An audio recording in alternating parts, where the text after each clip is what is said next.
Welcome back all. सबसे important है अभी पावर ऑफ अटर्नी का जो इस्तेमाल सबसे ज़्यादा होता है as a lawyer of 20 years career. मैंने देखा है वो सबसे इम्पोर्टेंट वो प्रॉपर्टी बाइंग के लिए होता है और प्रॉपर्टी सेल के लिए होता है। Now this is one thing I wanted to मतलब for the benefit of all the members here I wanted to elaborate this part कि जब भी आप पावर ऑफ अटर्नी देते हो बेचने के लिए तो आप पूरे अपने होशो हवास में दीजिएगा। क्यों कई बार हम पावर ऑफ अटर्नी ऐसे व्यक्ति को दे दीजिए अगर वो आपका रिलेटिव नहीं है और उसने आपको चीट किया, तो पावर ऑफ अटर्नी अगर वैलिड है तो वो ट्रांजेक्शन वैलिड होगा और आप उस बायर पर केस नहीं कर पाएंगे क्योंकि उसने इन गुड फेथ खरीदा है। ये एक इम्पोर्टेंट रखिए। अच्छा, पावर ऑफ अटर्नी जब परचेज के लिए दी जाती है तो बहुत आसान है, उसका कोई मतलब क्योंकि परचेज में आपकी बढ़ोतरी हो रही है, आपको प्रॉपर्टी मिल रही है, तो वहां पर तो झगड़े का सवाल ही नहीं होता है। लेकिन कई बार जब पावर ऑफ अटर्नी बेचने के लिए दी जाती है और जो खरीदने वाला होता है, now I am coming to his help. Sale में तो आपको ध्यान रखना है कि आपको पैसा नहीं मिले तब तक पावर ऑफ अटर्नी का आप मतलब आप जिसको दे रहे हैं उसका ध्यान रखिएगा। आपने पावर ऑफ अटर्नी दे दी, आपको पैसा नहीं आया, अगर वो चौल का रूम है, बंगला है, क्या है, वो अलग बात है। आपका पैसा है, वो बहुत इंपॉर्टेंट पार्ट। आपने अपना खून पसीना एक करके पूरी जिंदगी आपने प्रॉपर्टी खड़ी की है और ऐसा नहीं हो कि पावर ऑफ अटर्नी देने से आप मतलब आपके हाथ कमजोर हो जाए और आपके कोर्ट के चक्कर लगाए। तो when you give power of attorney, when you sign any legal document, leave power of attorney alone. You sign any documents, kindly please look into the matter. Always look into the matter, otherwise it will be very difficult for you. This is one thing. Number two, जब आप power of attorney किसी को जब आप power of attorney से property खरीदते हो तो नंबर वन एडवाइस, अगर वो प्रॉपर्टी बहुत वैल्यूएबल है, अगर मैं अपने लिए प्रॉपर्टी खरीद रही हूँ, मैं किसी पावर ऑफ अटर्नी के लिए मतलब मुझे चॉइस होगा, I will not buy a property जो पावर ऑफ अटर्नी थ्रू है, क्योंकि वो आदमी वहां पर जिंदा है या नहीं है। अगर वो यूएस में और उस समय उसकी मृत्यु हो गई तो वो पावर ऑफ अटर्नी की वैल्यू नहीं है। I will give this example. वहां से आदमी ने पावर ऑफ अटर्नी भेज दी है, यहाँ पर वहां से आई 15 दिन पहले, 15 दिन के बीच में उनका देहांत हो गया। यहाँ जो इनके लीगल एज हैं उन्होंने हमको बताया नहीं पावर अटर्नी, उन्होंने लेके एक व्यक्ति ने पावर अटर्नी तो एक ही व्यक्ति को दी होगी, उससे उसको हमने फ्लैट खरीद लिया और उससे पैसे हमने दे दिए उसको। अब बाकी के लीगल एज ने वो झगड़ा करने लगे, तो उसमें लीगल केस में आप फॉर्मल पार्टी भी बनोगे क्योंकि आपने गुड फेथ में बाय किया, आपको पता नहीं वो व्यक्ति जिंदा है कि नहीं जिंदा है। तो ऐसा मतलब अगर मैं बायर हूँ तो मैं पावर ऑफ अटर्नी का फ्लैट खरीदने के पहले 100 बार सोचूंगी। अगर वो बिल्डर है, हो सकता है यहाँ पर लोकल बिल्डर है, तो उसका तो पावर ऑफ अटर्नी, वो बिल्डर खुद थोड़ी आएगा हर बार, तो वो बात समझ में आती है। But somebody sitting abroad is selling his property through power of attorney, we do not know on the day of power of attorney जब वो के थ्रू हम जब प्रॉपर्टी खरीद रहे हैं वो व्यक्ति वहां जिंदा है नहीं, क्योंकि पावर ऑफ अटर्नी की पावर तब तक ही जिंदा है जब तक आप जिंदा है। जैसे ही आपकी मृत्यु होती है उसका पावर खत्म हो जाता है। नंबर टू, एक पॉसिबिलिटी है कि मैंने पावर ऑफ अटर्नी बी को दे दी है, लेकिन बाद में मेरा मन पलट गया और मैंने बोला नहीं नहीं बी मेरे साथ चीटिंग करेगा, मैंने पावर ऑफ अटर्नी कैंसिल कर दी है। लेकिन इस दौरान बी ने कोई व्यवहार कर लिया है, तो उसने तो पैसे ले लिए, वो मुझसे पहुंचे ही नहीं, इसलिए मैंने कैंसिल कर दिया। लेकिन वो प्रॉपर्टी जो खरीद रहा है प्रॉपर्टी सी, वो परेशान हो जाएगा क्योंकि उसने तो प्रॉपर्टी खरीदने के लिए पैसे दिए।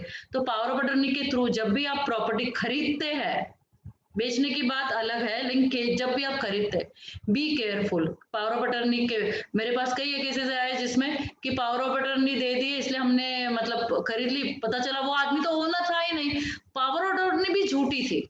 This is also possible. तो please one request for all of you are attending this, when you buy a property please be careful. वो पावर ऑफ अटर्नी वैलिड है कि नहीं वैलिड है उसके बारे में 2-4 सवाल पूछ लीजिए।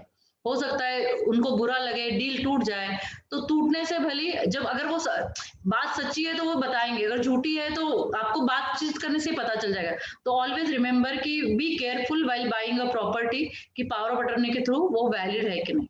अच्छा, इस पावर ऑफ अटर्नी कैंसिल हो सकती है, हो सकती है। एक और सबसे इंपॉर्टेंट चीज है कैसे कैंसलेशन होता है। जो इरिवोकेबल पावर ऑफ अटर्नी वो कैंसिल नहीं होती है, उसके लिए आपको कोर्ट में ही जाना पड़ेगा और आपको केस बताना पड़ेगा, आपके फैक्ट्स बताने पड़ेंगे वो क्यों कैंसिल हो सकती है। फॉर कंसिडरेशन तो कोर्ट भी कैंसिल नहीं करेगा। बट इन नॉर्मल केसेस में आप उसको सामने वाले को नोटिस दे सकते हैं, लिखित में जवाब दे सकते हैं। अब तो आपके पास व्हाट्सएप है और हो सकता है वो और कोई व्यवहार नहीं करे कंपनी के बिहाफ पे, आपकी फैमिली के बिहाफ पे, उस फ्लैट के बारे में, तो इस बेटर आपका सोसाइटी है, आपने किसी को पावर ऑफ अटर्नी तो सोसाइटी के ऑफिस में डाल दीजिए कि मैंने फला व्यक्ति को पावर ऑफ अटर्नी दे दी, वो अभी मैंने कैंसिल कर दी है। अगर आप सोसाइटी में रहते हो तो अगर आपने किसी बाहर की कोई व्यवहार करने के लिए, बिजनेस करने के लिए दिया है, तो ऑल दी जो लीगल आपके एसोसिएट्स है, बिजनेस एसोसिएट, उनको आप मैसेज भेज दीजिए कि फला व्यक्ति को power of attorney but now it is cancel and you kindly उसका नॉर्मल जो लीगल प्रोसीजर है वो यही है कि आप दो जो न्यूज़पेपर है लोकल, एक इंग्लिश और एक लोकल लैंग्वेज हिंदी या मराठी या कन्नड़ जो भी होगा, उसमें आपको इन्फॉर्मेशन देनी पड़ेगी। लेकिन वो जो नोटिस आती है लीगल वो इतने छोटे अक्षरों में आती है और कम से कम आधी नहीं, मतलब not even 1% people read that legal notices unless उनको मालूम है कि उनके बारे में कुछ छपने वाला है, तो वो आपका जो मतलब एफर्ट्स बेकार जाएगा, वेस्ट जाएगा। तो लीगल नोटिस देने से काम सुलझ जाएगा ऐसा नहीं है, legally you can protect yourself, लेकिन कहीं ना कहीं जहां भी जिसको डैमेजेस हुआ है वो डैमेजेस आप वो मतलब रिकवर भी हो गए, वो एजेंट से भी रिकवर हो सकते हैं, आपसे भी रिकवर हो सकते हैं, लेकिन एजेंट नहीं मिला और कहीं आप भी पावर देते वक्त आपकी उसमें कुछ गलती पाएगी, आपने ऐसे व्यक्ति को पावर बटन दी जिसने चीटिंग कर लिया, आप खुद भी वो पावर बटन नहीं दे नहीं सकते, आप भी उसके ओनर नहीं है, तो ऐसे समय में आप प्रॉब्लम में आ जाएंगे। तो पावर बटन दो very simple documents in buying and selling, it is most crucial document. Kindly take care when you buy a property, when you sell a property. Sale में आपके पास पैसा आने वाला है और बाय में आप पैसा देने वाले हैं, तो दोनों में पैसे का पार्टीशन है, you are parting the money, आपका पार्ट हो रहा है मनी, तो उस बात में ध्यान रखना। और पैसा आने वाला है मतलब आपकी प्रॉपर्टी पार्ट हो रही है जब आप सेल कर रहे हैं, तो you have to be very careful in those kind of matters when you buy and sell property power of attorney, unless it is your आपका घर का व्यक्ति है जिसको आप जानते हैं, उनके लिए आपके बारे में ठीक है। दूसरा पावर ऑफ अटर्नी के बारे में ये कहूंगी कि पावर ऑफ अटर्नी रजिस्ट्रेशन करनी चाहिए। तो power of attorney simple power of attorney हम नोटरी कर सकते हैं जब प्रॉपर्टी की पावर ऑफ अटर्नी है, सेल की है, ट्रांसफर की है, तो आप उसको रजिस्ट्रेशन करिए, क्योंकि रजिस्ट्रेशन पावर ऑफ अटर्नी को बहुत वैल्यू है, उसका जो वैल्यू है वो कोर्ट की नजर में बढ़ जाता है और आपको प्रोटेक्ट करेगा, जब आप बायर हो तब भी और जब आप सेलर हो तब भी, इस बात को ध्यान रखेगा। तो whenever you buy a property be careful. लेकिन खरीदने के लिए अगर आप पति पत्नी को दे रहे हैं खरीदने के लिए तो उसके नाम पे ले रहा है, तो वो लिमिटेड पावर ऑफ अटर्नी है, तो कोई जरूरत नहीं है। लेकिन जब आप सेल कर रहे हैं तो बी केयरफुल, और सेल की हुई प्रॉपर्टी जब आपके पास आप बाय कर रहे हो, कोई सेल कर रहा है, तो उसकी पावर ऑफ अटर्नी रजिस्ट्रेशन है कि नहीं वो आप चेक करिए। This is what all about the power of attorney. Seems to be a very small subject, but one of the important subject which touches our daily life. And I will say कि power of attorney की वजह से आपकी life मतलब है ना course change हो सकता है। तो when you sign a property power of attorney, when you give a power of attorney, when you receive a power of attorney, it is your responsibility. तो जो भी बोलते हैं ना पावर जो आता है हमेशा जिम्मेदारी के साथ आता है, रिस्पॉन्सिबिलिटी के साथ आता है, तो पावर को आप रिस्पॉन्सिबिलिटी के साथ लीजिए और रिस्पॉन्सिबिलिटी के साथ ही रिस्पॉन्सिबल व्यक्ति को दीजिए, तभी आपकी पावर ऑफ अटर्नी देने का मतलब जो उद्देश्य है, जो इंटेंशन है वो सफल होगा। तो this is what, and thank you everybody. Now I will take up the question answer session. There is question मैं वन बाय वन लेना चाहूंगी, आप आपको अनम्यूट भी कर सकते हैं। केविन बुक सेलर इन्होंने लिखा है, in Mumbai what is the charge of power of attorney. Charge का मतलब आप मैंने 100 और 500 बता दिया, वकील कितना चार्ज करेगा वो व्यक्तिगत डिसीजन है, हम उनके बारे में नहीं बोल सकते, और रजिस्ट्रेशन का भी 3 to 5% मैंने बता दिया है। फिर अगला क्वेश्चन है एफआईआर फाइल करण्यासाठी पीए। Thank you madam. हाँ जी बोलिए केविन, बोलिए केविन। एक अगला सवाल है नासिक से, उन्होंने पूछा है एफआईआर फाइल करने से पीए देता है देगा। हाँ, पावर ऑफ अटर्नी आप दे सकते हैं एफआईआर फाइल करने के लिए भी, लेकिन आपका स्टेटमेंट भी रिकॉर्ड किया जाएगा, लेकिन आप पावर ऑफ अटर्नी दे सकते हैं, आप जा नहीं सकते तो। लेकिन अगर अभी तो ऐसा भी कानून में प्रोविजन है, एजेड व्यक्ति है, वुमेन है, तो उसको पुलिस स्टेशन ना बुलाया जाए और वो पुलिस को रिक्वेस्ट कर सकती है कि वो घर पर आके उनका स्टेटमेंट रिकॉर्ड करें। मोस्टली रेप केसेस में और विक्टिम जब लेडी होती है तभी ऐसा होता है, तो ये भी कर सकते हैं। लेकिन आप पावर ऑफ अटर्नी दे सकते हैं, और जब कंपनीज होती तो कई बार हम लोग रिजोल्यूशन पारित करवाते हैं। Next question is from Karunakar ji. My cell number में अच्छा ठीक है, उन्होंने ग्रुप में ज्वाइन करने के लिए बोला है। महादेव साल्वे जी उन्होंने पूछा, is it necessary that a POA should be registered और not if it is notarised, what is the value? Sir notary का भी बहुत ही अच्छा वैल्यू है। हमारे साथ कविता मैडम है जो नोटरी है, आज वो वोट ऑफ थैंक्स करेगी। तो notary is section 85 evidence act बोलता है कि नोटरी भी चलेगा, बट लेकिन मैंने बोला ना, जब बाय कर रहे हैं, सेल कर रहे हैं, तो प्लीज पावर ऑफ अटर्नी को रजिस्ट्रेशन कीजिएगा, उसको वैल्यू है। कहीं कुछ ऊंच नीच हो गई, बात ऊपर नीचे हो गई, तो ऐसे समय आपके काम आएगी। फिर एक और क्वेश्चन है next, stamp duty on PA for purchase of property in Mumbai if given to blood relation, what if given to other then? मैंने कहा ये रजिस्ट्रेशन अच्छा रहेगा, वो 500 के रुपीस के चक्कर में मत जाइएगा, क्योंकि जब भी आप सेल और बाय करेगा तो जो भी स्टैम्प ड्यूटी है वो जाने दीजिएगा, आप पे कर लीजिएगा, क्योंकि प्रॉपर्टी का वैल्यू मुंबई में मिनिमम अच्छी प्रॉपर्टी का वैल्यू 50 लाख के ऊपर रहेगा। अगर SRA का माड़ा का घर खरीदे, हो सकता है वो बिलो 50 हो, लेकिन वो भी लैक्स में आता है, आपकी जिंदगी भर की कमाई है। काइंडली रजिस्टर कीजिएगा। आप वो स्टैम्प पेपर पर बनाकर काम मत चलवाइएगा बाइंग एंड सेलिंग में। This is my personal advice to everybody as a lawyer. Can irrevocable power is transferable और can't be assign? Sir irrevocable power of attorney का मतलब है वो आपका हो गया तो आप किसी को भी दे सकते हैं, क्योंकि वो इर्रिवोकेबल नहीं है। अच्छा, this question reminds me one topic which I did not cover. क्या पावर ऑफ अटर्नी एक फ्लैट दो लोगों के नाम पे, A और B के, या हस्बैंड एंड वाइफ के, तो दोनों मिलकर पावर ऑफ अटर्नी दो अलग लोगों को दे सकते हैं क्या? या एक ही लोग, एक तो ऑफकोर्स दे सकते हैं दोनों, लेकिन हो सकता है वो दो लोग को भी दे सकते हैं। लेकिन पावर ऑफ अटर्नी में वैसा नोट होना चाहिए, उसमें एक क्लॉज होना चाहिए कि हम लोग दो लोग को, दोनों बेटों को पावर ऑफ अटर्नी दे रहे हैं। फिर लेकिन उसमें कुछ अगर बात तकरार की आ गई तो वो आपको ही सॉल्व करनी पड़ेगी, क्योंकि हो सकता है किसी एक बेटे ने, लेकिन वो जनरल पावर ऑफ अटर्नी के बारे में मैं बोल रही हूँ कि रेंट भरना है, रेंट पे डालना है, या फिर उसका मेंटेनेंस भरना है, टैक्स भरना है, इनकम टैक्स पर्पज के लिए पावर ऑफ अटर्नी दी जाती है। तो जिन्होंने सवाल पूछा कि इर्रिवोकेबल पावर ऑफ अटर्नी ट्रांसफरेबल है, वो असाइन हो सकती है, क्योंकि इर्रिवोकेबल पावर ऑफ अटर्नी का मतलब है आप उस चीज के मालिक हो गए, क्योंकि it is always for consideration. Irrevocable, हाँ बोलिए सर, बोलिए बोलिए। I just wanted to know whether there is no such difference between assigned and transferable. Sir assignment deed होती है वो अलग होती है, assignment deed is total different subject. I got it from your question, but जो POA है ना, irrevocable है, तो इसका मतलब आप ओनर हो गए, और irrevocable power of attorney is always for consideration. तो कंसिडरेशन में हो सकता है गोल्ड वोल्ड हो सकता है, कुछ संपत्ति होगी। कंसिडरेशन तो जी बोलिए sir. Ma'am, here there are lots of coastal lands and Bombay Porters land where the grounds are sold to multiple traders. And what happened? One trader is to the other one. Are you hearing me, ma'am? जी जी मैं सुन रही हूँ sir, बोलिए बोलिए, मैं सुन रही हूँ। So what happens? The land is owned by BPT, that is Bombay Porters, and CRZ, that is Coastal Zone Regulation lands, where till today the transfer is there, but the godowns, huge scrap dealers, traders and all have purchased it, and the godowns have been sold multiple times on the basis of power of attorney. So my question was, sir Jindal साहब मैं आपको समझाती हूँ ये matter क्या है। मैंने starting में एग्जांपल दिया है कि मुंबई में जो चौल है ना, वो पावर ऑफ अटर्नी से बिकती रही मल्टीपल टाइम्स, ओनर तो कोई और ही था, पगड़ी सिस्टम था, तो ये भी ऐसे चल रहा है, तो उसको लीगल नहीं बोल सकते।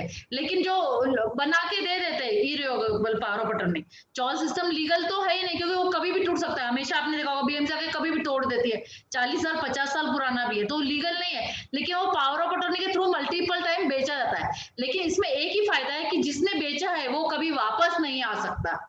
दैट इज दी ओनली, मतलब उतना ही हम सेलर को, हम क्योंकि आपने कंसिडरेशन किया है ना सर, आपने पैसे लिए तो असाइन हो गई ना, तो आपकी चीज हो गई। लेकिन आप गवर्नमेंट से नहीं लड़ सकते, क्योंकि गवर्नमेंट अपनी जगह पे राइट है, आप गवर्नमेंट की, कलेक्टर की लैंड नहीं भेज सकते। वो अगर भी आपने पोर्टस बताए यहाँ पर, तो सेम वही चीज है यहाँ पर।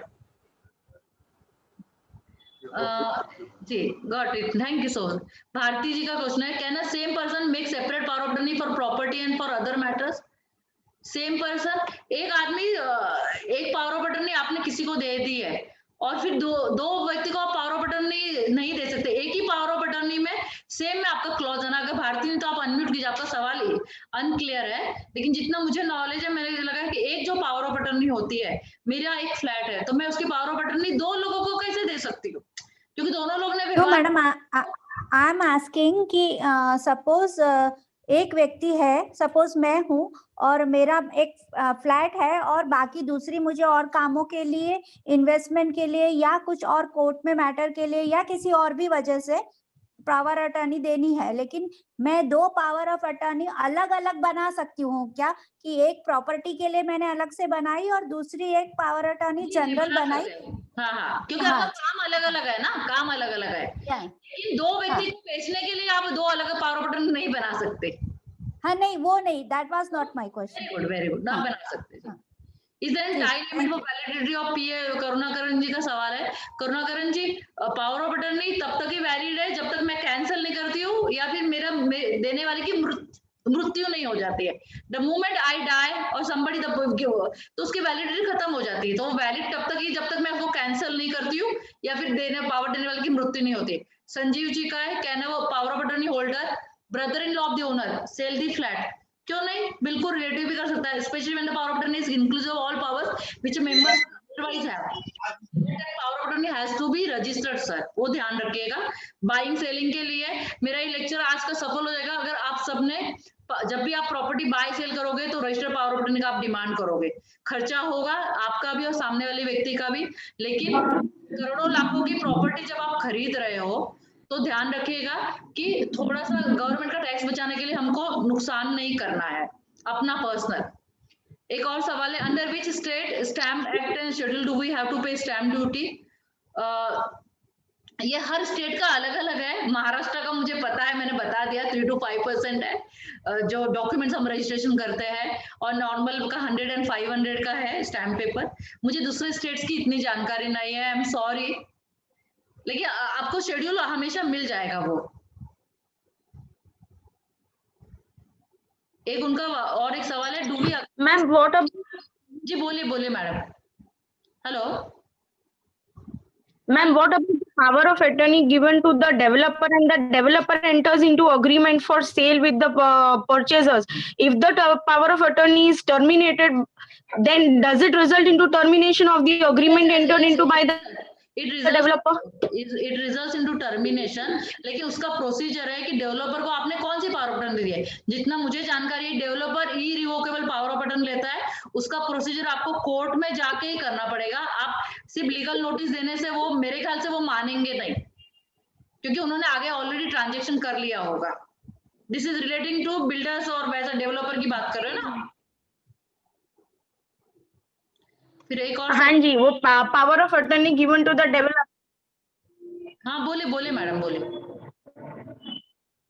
ना, बोलिए। Power of attorney given to the suppose for the breach of condition the power of attorney is terminated and in that power of attorney to enter into agreement, वो उन्होंने एग्रीमेंट किया होगा। अगर वो ट्रांजेक्शन कंप्लीट हुआ है तो आप उस ट्रांजेक्शन को रिवर्स नहीं कर सकते, लेकिन आप पावर ऑफ अटर्नी, जितना मुझे जानकारी है, builder irrevocable power of attorney लेता है, तो वो तो कोर्ट में जाके ही आप उसको रिवर्स कर पाओगे, और कोर्ट में भी। राइट। बोलिए काइंडली।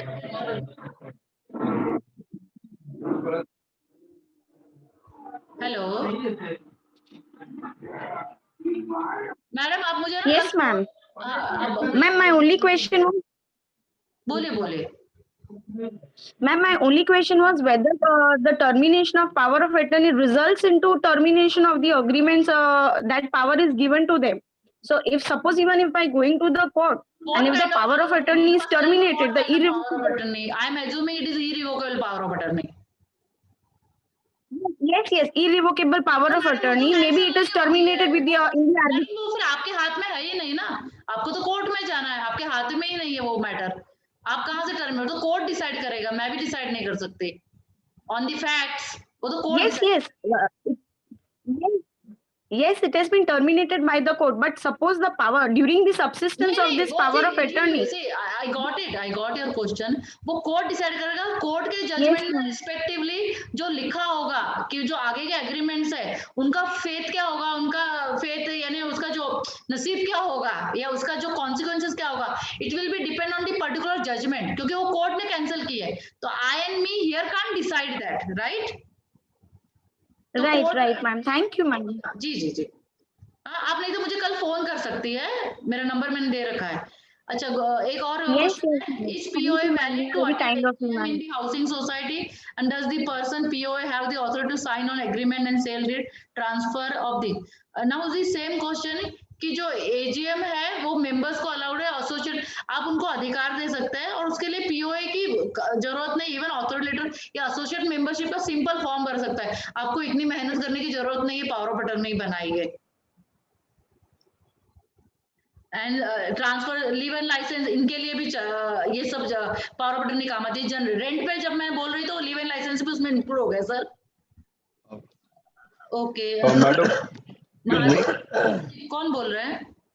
मैडम गणेश बोल रहा हूँ। Flat is in my name, suppose if I want to transfer the flat the water tight case to my wife's name, तो फिर do you think that power of attorney और will का एक combination is the best combination to transfer my rights and powers of my flat transfer नहीं होता है, power of attorney से flat के व्यवहार कर सकती है, वो बेच सकती है या फिर उसको खरीदना हो तो वो खरीद सकती है, बट पावर ऑफ अटर्नी से आप ऐसा नहीं कर सकते सर।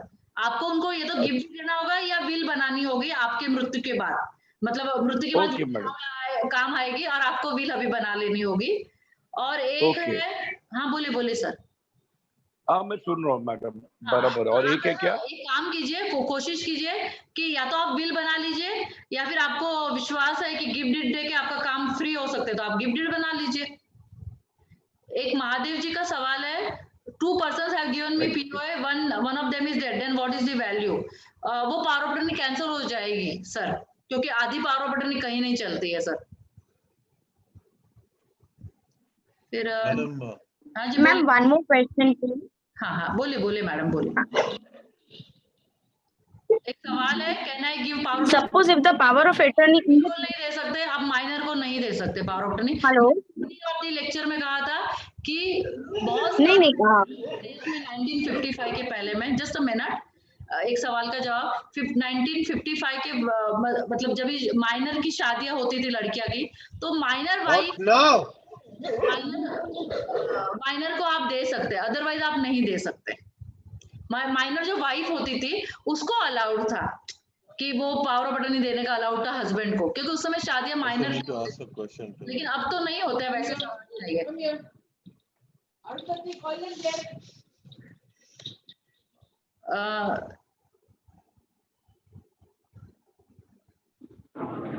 हेलो, राव सर ने हैंड रेस किया है। राव सर बोलिए, आपका क्या सवाल है? Unmute yourself, Rao sir. Yeah. Madam, my society does not allow me to sign the register as for attendance as POA. Now, under the society thing, if you don't attend 5 general body meetings, you become a non-active member. Now, yes. The POA can't come. The POA can't come for every meeting. I mean, the owner can't come, so the POA has to sign for him. ये मना कर देते हैं। जब register का आदमी आया था टू कंडक्ट द एजीएम, मैंने उनको समझाया तो उन्होंने मेरे को परमिट किया। उसके बाद ये society, I mean they don't allow me to sign. I understood, लेकिन अगर वो जो आप बोल रहे हैं कि रजिस्ट्रार का आदमी है तो इसका मतलब लीगली अलाउड है। You can give in writing that I was member, I was attending all these meetings, I was not allowed to sign। आप अपनी तरफ से रिकॉर्ड में डाल दीजिए sir. Madam, I am having another problem.